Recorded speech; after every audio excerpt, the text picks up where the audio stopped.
students, welcome to NMCN lecture series. Myself Dr. Vasudha M. Bhagat, additional professor in pathology.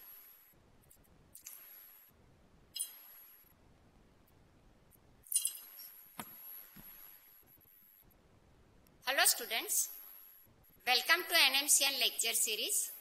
Myself Dr. Vasudha M. Bhagat, additional professor, Government Medical College, Surat.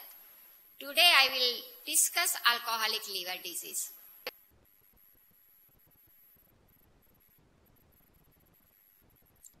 Now what are the objectives of today's lecture? You should know spectrum of alcoholic liver disease. You should know pathogenesis of alcoholic liver disease, risk factors of alcoholic liver disease, and pathological changes of alcoholic liver disease. Excessive alcohol consumption, that is ethanol, is the leading cause of liver disease in most of the Western countries. Alcohol accounts for 3.8% of deaths globally, making it the 8th highest risk factor for death. Deaths are also caused by the automobile accident after alcohol consumption.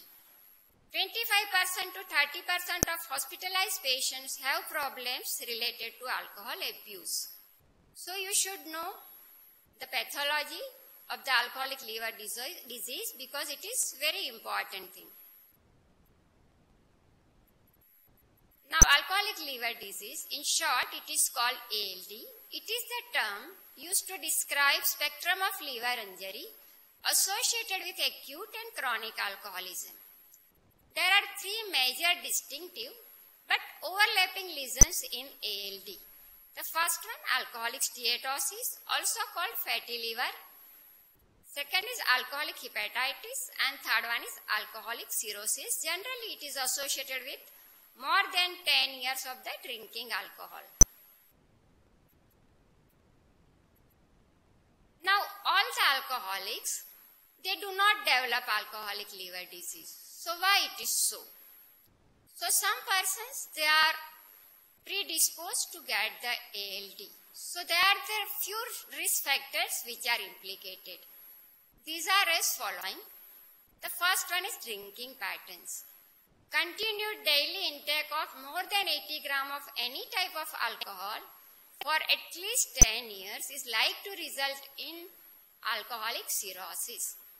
Intermittent drinking for long duration is less harmful since liver is given chance of recovery. So, chronic and consistent alcohol drinking is responsible for alcoholic liver disease. Second is malnutrition. Absolute or relative malnutrition of proteins and vitamins is regarded as contributory factors.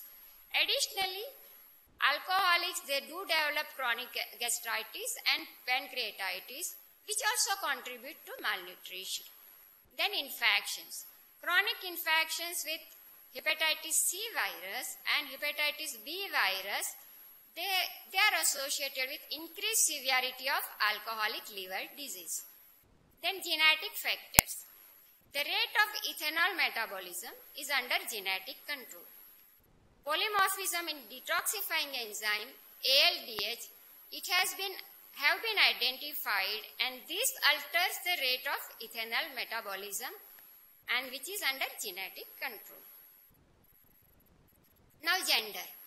Woman has increased susceptibility to advanced alcoholic liver disease even with much less alcohol intake. Probably it is related to the effects of estrogens, which leads to increased gut permeability to the endotoxins.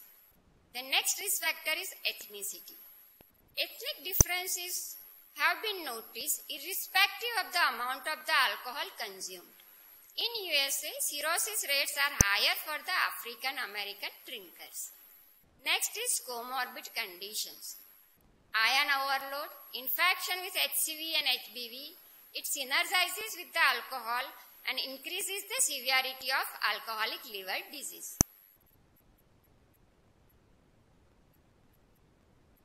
Now before going to pathogenesis, I will just briefly outline the ethanol metabolism and which is required for the understanding of pathogenesis.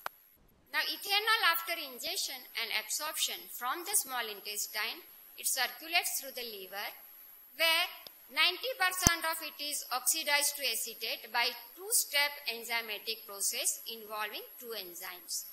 The first is alcohol dehydrogenase, ADH, which is present in the cytosol, and second is acetaldehyde dehydrogenase, which is in short called ALDH. It is present in the mitochondria of hepatocytes. The remaining 10% of the ethanol is oxidized elsewhere in the body. Now the first step in ethanol metabolism.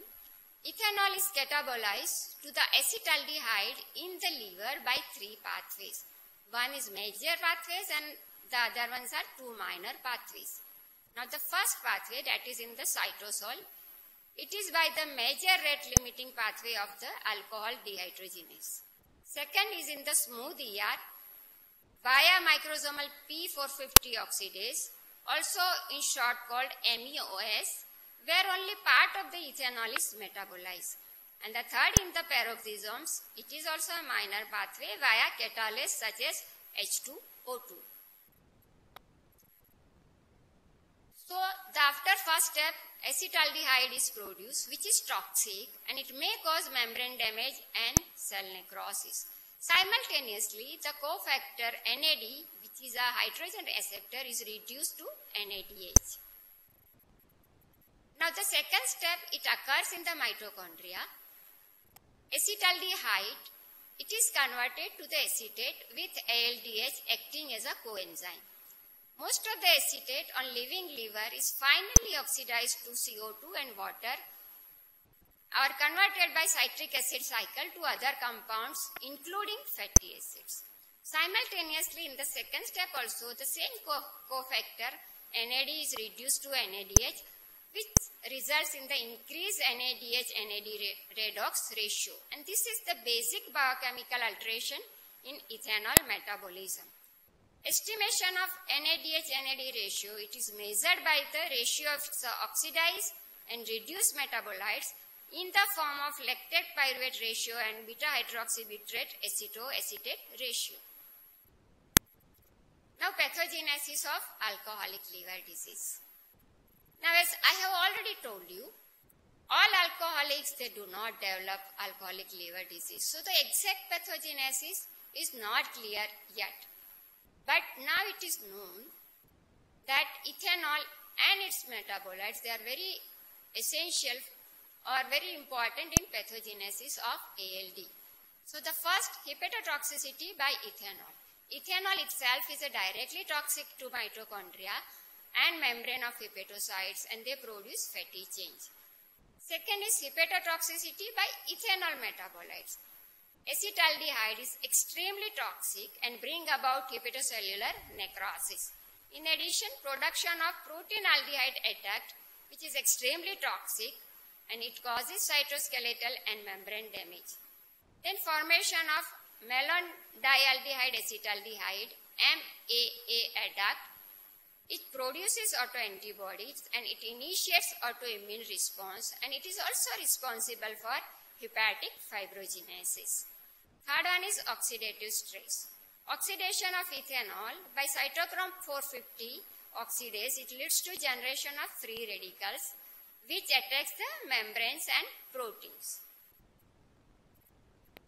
Fourth is increased redox ratio. There is marked increase in NADH-NAD redox ratio of lactate pyruvate leading to lactic acidosis. Altering redox potential leading to number of metabolic consequences like fatty liver, collagen formation, impaired gluconeogenesis and altered steroid metabolism. So altered NADH-NAD redox ratio is very important. Then retention of liver cell water and proteins. Alcohol inhibits secretion of newly synthesized protein, which leads to retention of proteins along with water, results in swelling of hepatocytes and ultimately leading to hepatomegaly. Next is hypoxia. Chronic alcohol ingestion Leading to increased oxygen demands by liver, it results in hypoxic state which causes hepatocellular necrosis, particularly in centrilobular zone. Now, increased liver fat.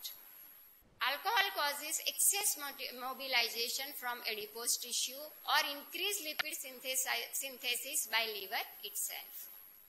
Then, immunological mechanism.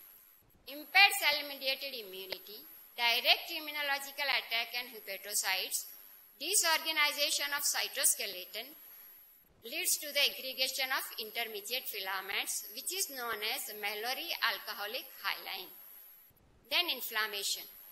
Ethanol not only damages liver cells, but it also damages intestinal cells, which releases endotoxins, and this endotoxin, it releases pro-inflammatory cytokines like TNF-alpha, IL-1, IL-6 and TGF-beta. This causes necrosis and apoptosis hepatocytes and also initiates inflammatory reactions. Next is fibrogenesis. Activation of stellate cells leading to fibrogenesis. It is done by damaged hepatocytes, MAA adduct, activated Kupffer cells, and direct stimulation by acetaldehyde. And there will be increase all forms of the collagen and transformation of ETO cells into the myofibroblast and fibrocytes, and ultimately it will cause fibrosis and leading to cirrhosis. So this depicts the schematic representation of metabolic changes which leads to alcoholic liver disease, which I have already discussed. Ultimately, this will cause fatty change, hepatocytic injury, cirrhosis, inflammation. Now again it shows the interrelationships between hepatic steatosis, hepatitis and cirrhosis with key morphologic features at the morphologic level that I will discuss later on. So there is normal liver, then there is exposure to the alcohol. This can lead to the fatty change. Severe exposure, it can lead to the hepatitis.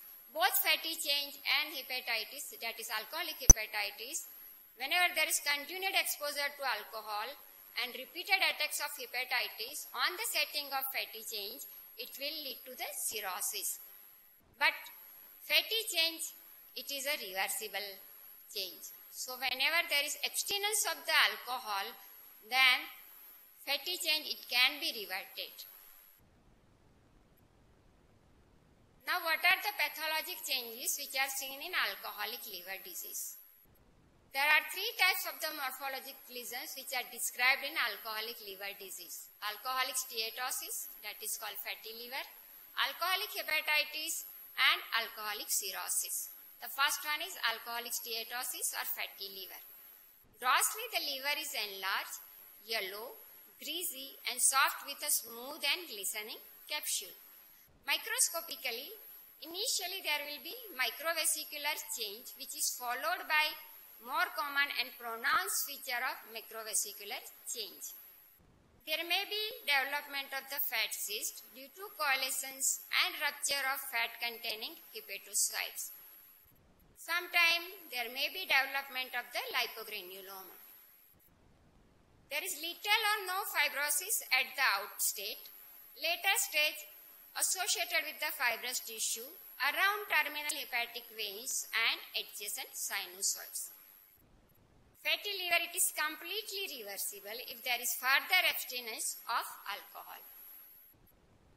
So this image, it shows microvesicular steatosis. So here you see the cords of the hepatocytes and showing cytoplasm showing small vacuolated droplets.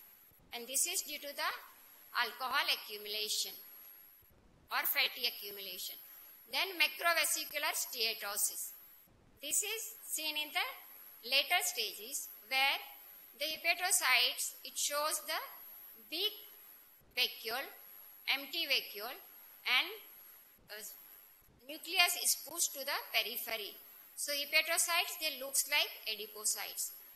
They look empty because the alcohol is dissolved, because the fat is dissolved during the routine H&E processing.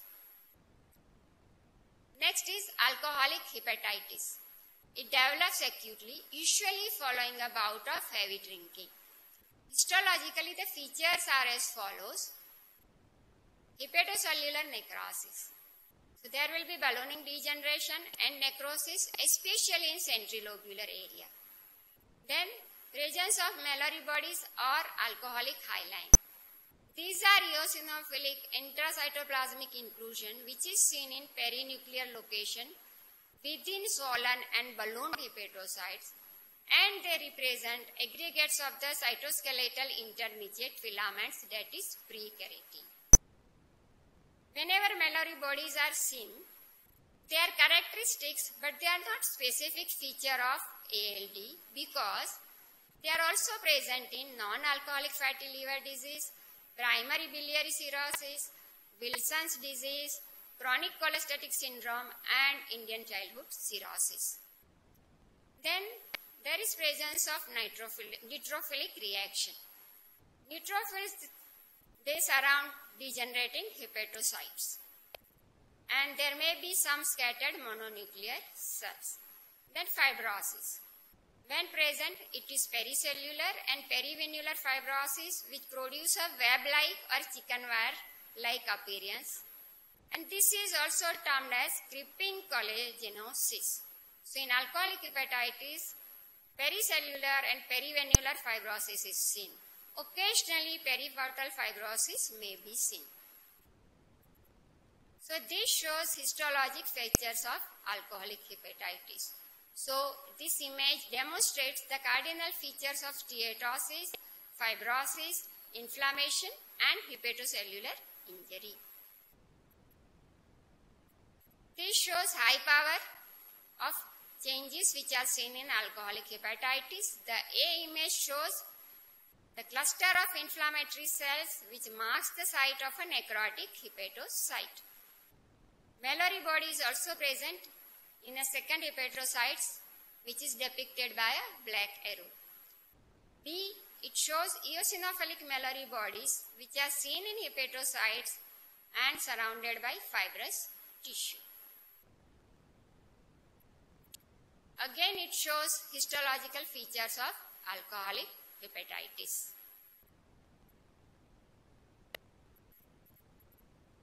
Again, this image shows alcoholic hepatitis. This is a mesotrichrome stain showing pericellular fibrosis, also termed chicken wire fibrosis. It surrounds individual degenerate hepatocytes, and perivenular fibrosis, it extends from the central vein. Now next is alcoholic cirrhosis. It is the most common form of the lesion, constituting 60 to 70% of the all cases of the cirrhosis. It is final and irreversible form of alcoholic liver disease. It evolves slowly and insidiously. A multitude of terms have been used for the alcoholic cirrhosis. So it is also called Lennox cirrhosis, portal cirrhosis, Hobnail cirrhosis, nutritional cirrhosis, and diffuse cirrhosis. However, all the alcoholics will not develop alcoholic cirrhosis. That depends upon the individual's susceptibility to the alcoholic injury. Now, what are the gross features of the alcoholic cirrhosis? Classically, it begins as micronodular cirrhosis, where the nodules are less than 3 mm in diameter. The liver being large, fatty, and weighing usually above 2 kg. Eventually, over a span of years, the liver shrinks to less than 1 kg in weight and becomes non-fatty, having macronodular cirrhosis, where nodules, they are more than 3 mm in diameter, and thus it resembles post-necrotic cirrhosis. So initially, the alcoholic cirrhosis will have a micronodular cirrhosis, and in later stages, it will be converted into the macronodular cirrhosis. The nodules of the liver, due to their fat content, they are tawny yellow. On the basis of this, Laennec introduced the term cirrhosis. It is a Greek term, Greek kyros, that is tawny. The surface of the liver is studded with diffuse nodules which vary little in size, producing hobnail liver. On cut section, spherical or angular nodules of the fibrous septa are seen. So, this image shows cut surface of the normal liver, and you compare the cut surface of the cirrhotic liver, which shows most of the nodules which are small micronodules, and some of the nodules they are larger than 3 mm in size. Again, image shows micronodular cirrhosis. The regenerative nodules are quite small, averaging less than 3 mm in size, and the most common cause for micronodular cirrhosis is chronic alcoholism. The process of cirrhosis, it develops over many years. Again, it shows micronodular cirrhosis.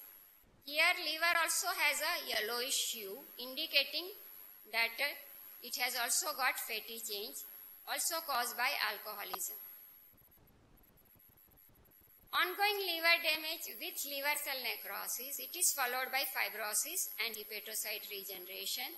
This produces a nodular form liver. Nodules here seen are larger than 3 mm, and hence this is an example of macronodular cirrhosis. Now microscopic picture of cirrhosis. Now what happens to the lobular architecture? In cirrhosis, no normal lobular architecture can be identified, and central veins, they are also hard to find. Then presence of fibrous septa. Initially, fibrous septa will be delicate and it will extend from central vein to portal regions or portal tract to portal tract or both. As fibrous scarring increases with the time, the fibrous septa, it becomes dense and more confluent. Then what are the changes seen in hepatic parenchyma? The hepatocytes in the islands of the surviving parenchyma, it undergoes slow proliferation, forming regenerative nodules, which will show disorganized masses of hepatocytes. Initially, fatty changes will be seen, but as the disease progresses, the fat decreases and fibrous septa, it becomes dense. In addition, there will be presence of necrosis, inflammation, and bile duct proliferation. There may be presence of bile stasis and increased cytoplasmic hemosiderin. So this image compares the healthy liver to the cirrhotic liver. Again, image shows alcoholic cirrhosis. First one is the gross feature, which is showing diffuse nodularity of the surface, and greenish hint of the some nodules is due to the bile stasis. And in addition, a hepatocellular carcinoma is also present as a budding mass at the lower edge of the right lobe.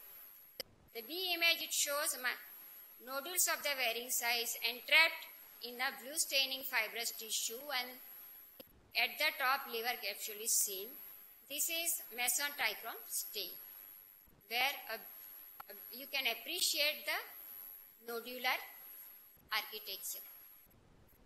Now, what are the clinical features? First is hepatic steatosis. There is hepatomegaly with mild elevation of serum bilirubin and alkaline phosphatase levels. Alcoholic hepatitis, it tends to appear relatively acutely, usually following a bout of heavy drinking. There will be non-specific symptoms of malaise, anorexia, weight loss, upper abdominal discomfort, tender hepatomegaly, and laboratory findings of hyperbilirubinemia, elevated alkaline phosphatase, and often a neutrophilic leukocytosis.